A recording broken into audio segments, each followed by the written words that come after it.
So last time I used a Peterbilt, I pulled the deck over trailer and went and picked up them 2 skid steers. And I'm limiting the amount of use with this hitch the way it is, because I just don't like these, because this is what happens. You know, in order to use a deck over trailer, I got to use this really tall receiver, and as you can see, it has twisted this thing like a kid's toy. It really is way too high up there and not have any, support up here. So instead of using this truck to go get the trailer I bought and put the 10,000 pound truck on it, which would be about the same as this, I'm gonna try and get a hitch on another truck, so maybe this won't be a problem anymore. I don't have time to tear this truck apart right now, so let's get going on a hitch on another one. So this is the truck we're going to use. This is 2012 Mack. I bought this a while ago, and I have to put a couple tires on the back, and we need to get this hitch on the back of this. So what I'm going to do is remove the leaf spring mounts, and we'll remove this cross member. We're going to try and make this hitch plate work. I took this off another truck. My only concern is that swivel Pintle may be too short, so I'm going to back the truck in here and hang it up in place after I strip off those mud flaps and see if it's going to work out. If not, we're making our own. This is actually 3/4 plate, so we won't need any gusseting back here. Just need to get it on, and it's welded down through here. The frame's supposed to come through here, and then it bolts in 4 places, so it should be plenty fine. So he just got a new plasma cutter. He went bigger. He got a 65, and so far he's liking it.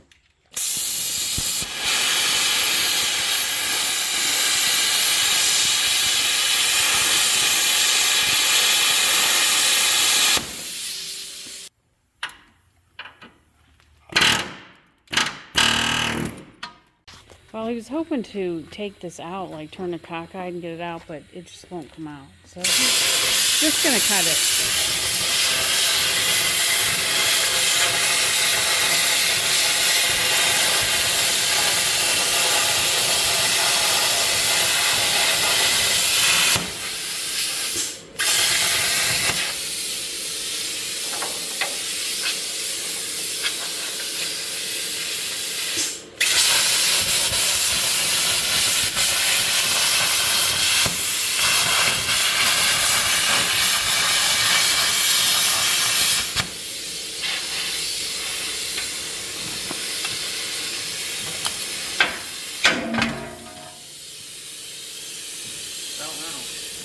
Yep.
That ain't so bad.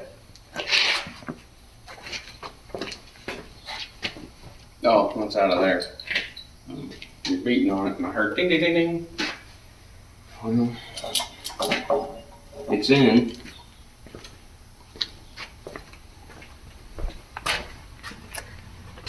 I'll have to make sure I'm straight. I should have cleaned this frame up before I did it, but I didn't.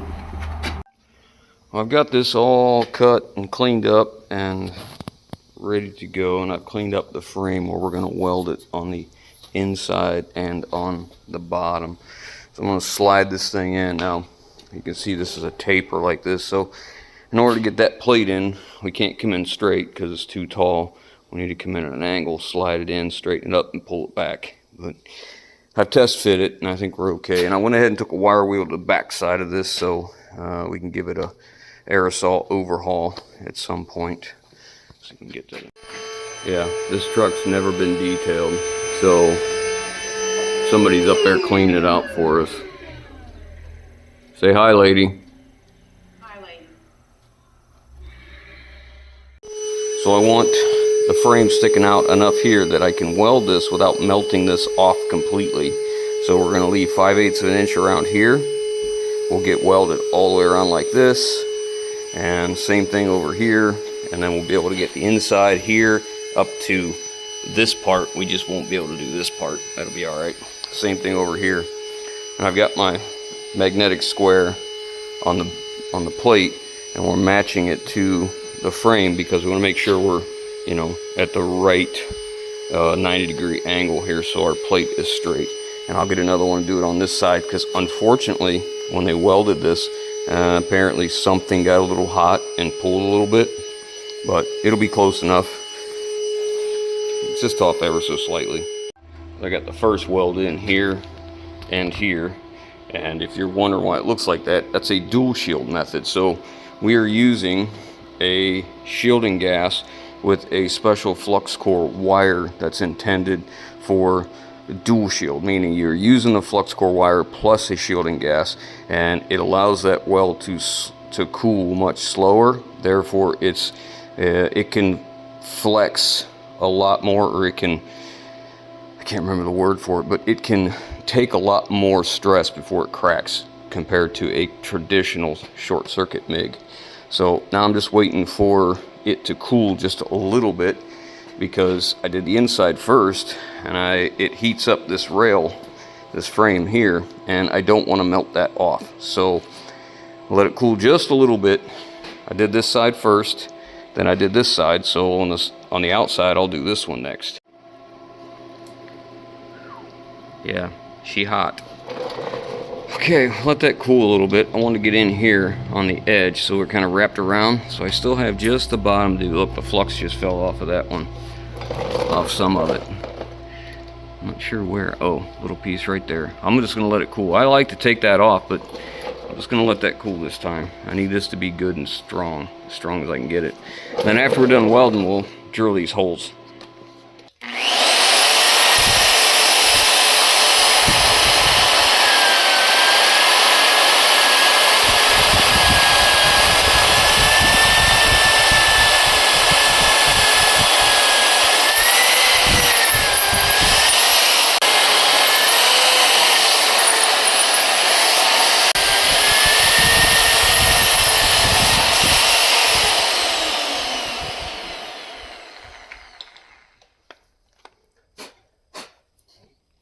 Big, fast, in a hurry. Got our holes drilled, so now we need some 5/8 bolts and nuts. It's 4 per side, and I think we need 2-inch. I get all of these from the Nutty Company. I'll put a link somewhere so you guys can see it, but these are actual frame bolts. That's what they're for. And I order from them, and I order extra every time I order. So that way I can kind of keep a little bit of stock here. You know, I've got a lot of the common ones we use. I'm going to start working on the fine threads as well. That's gooder.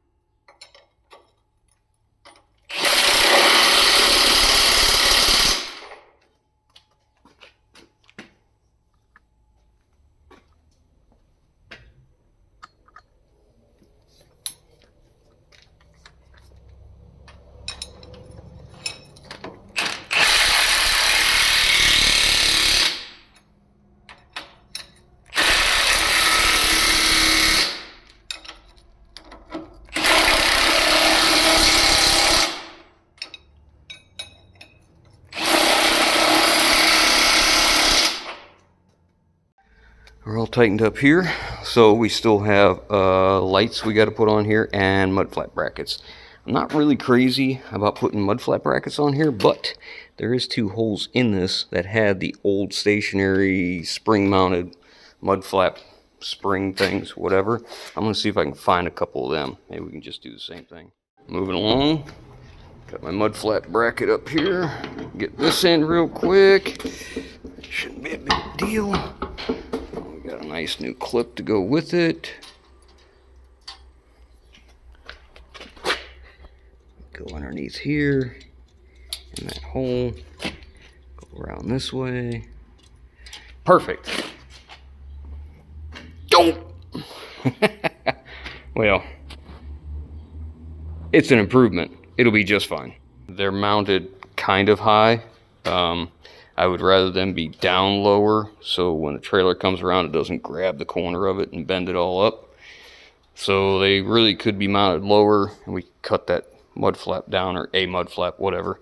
They're just temporary. We just need mud flaps so that we can go get that trailer. I need to get some lights on next.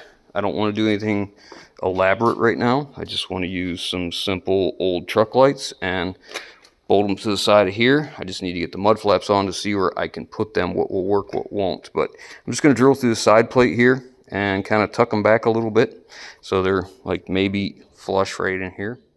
I think we're going to be kind to future me, and we're going to do away with all of these splices, including these ones. I think we'll just cut it off back here and start over, get it all cleaned up. I don't think we have. Ooh, look, there's extra wire there too. It's all looped up. Fantastic.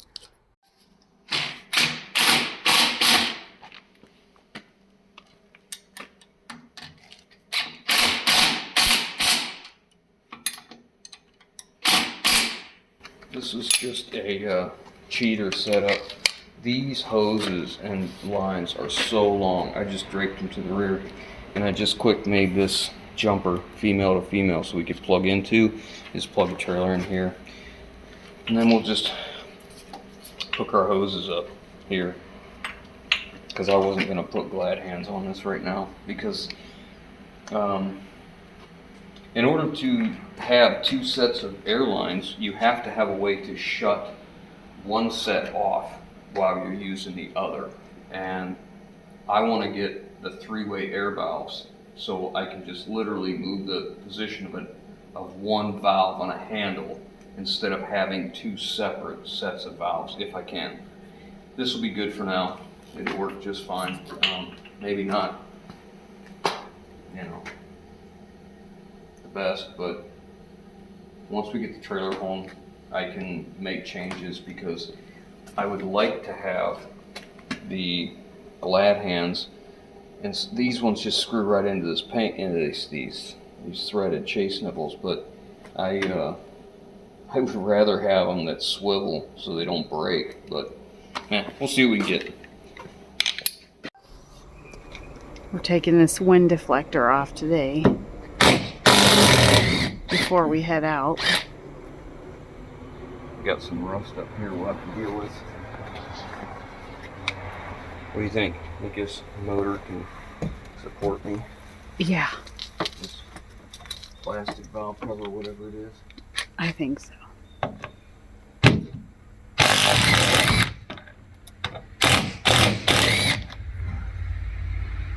There's silicone on these.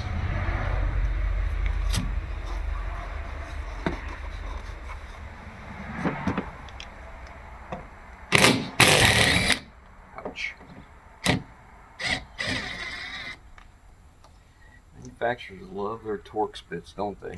Mm-hmm. They're a pain in the butt sometimes.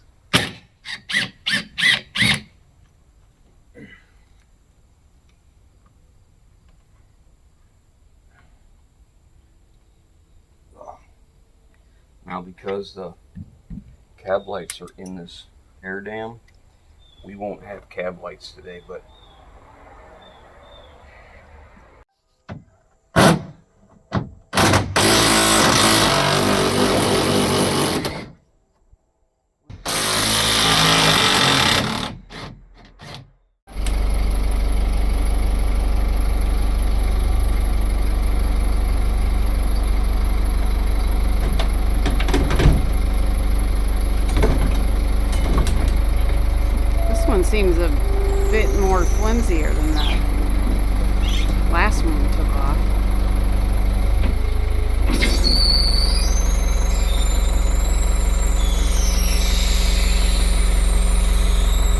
definitely looks better without it.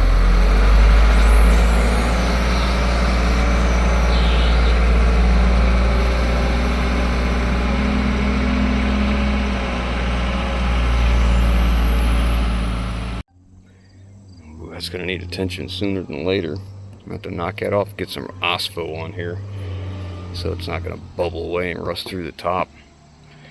Even worse, it's getting down into here. I think it looks much better without its party hat on.